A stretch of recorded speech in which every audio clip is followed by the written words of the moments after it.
त्यांना न्याय देऊ शकतील याच भूमिकेतनं साहेबांबरोबर आले आणि त्याची प्रचिती अशी झाली की आमच्या बच्चूभाऊंकडेच दिव्यांग मंत्रालय देखील साहेबांनी दिलेलं होतं. त्याच्यामुळं उमेदवारीचा सगळा जो अधिकार आहे तो साहेबांना आहे, परंतु बच्चूभाऊ आज शिवसेनेमध्ये प्रवेश करतायत याचा आनंद माझ्यासहित सगळ्या शिवसैनिकांना आहे. सर, एकीकडे महाविकास आघाडीमध्ये दानवेंना उमेदवारी दिल्यामुळे नाराजीचं वातावरण बघायला मिळत आहे. काँग्रेसही रिंगणात उतरायला तयार आहे. राष्ट्रवादीही उमेदवार उतरवू शकते अशी शक्यता वर्तवण्यात आलेली आहे. ते 3 वाजता याचं सगळं चित्र स्पष्ट होईल. आमचे किती उमेदवार असतील, काँग्रेसचा उमेदवार असेल की नाही. तुमच्याकडनंच आम्ही काल बघितलं ऐकलंय, विडेट्टीवर काहीतरी मुख्यमंत्री महोदयांना भेटून गेले. तुम्हीच असं सांगितलं की पूर्वीचे माजी मुख्यमंत्री देखील मुख्यमंत्र्यांना भेटून गेले.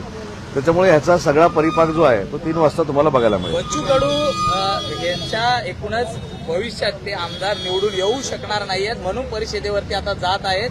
आधी म्हटले पक्ष विलीन करायला मी काय मूर्ख आहे का, आणि आता स्वतः पक्षप्रवेश शिवसेनेत करत आहेत. यावरनं संजय राऊत बोलले. एक लक्षात घ्या, मी तुम्हाला अनेक वेळा सांगितलेलं आहे, आमच्या पक्षाची भूमिका आमच्या पक्षाची आहे.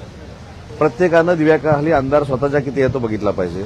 स्वतःचं पहिलं बघितलं पाहिजे ना. आता दानवेंची उमेदवारी जाहीर झाल्यानंतर युबीटीमध्ये काय काय आहे, कोण कोण आम्हाला रात्रीत भेटले ते मी सांगत नाही, कोण कोण भेटले ते सांगत नाही. त्याच्यामुळे आपल्या दिव्याखाली आमदार किती आहे आपण बघितलं पाहिजे.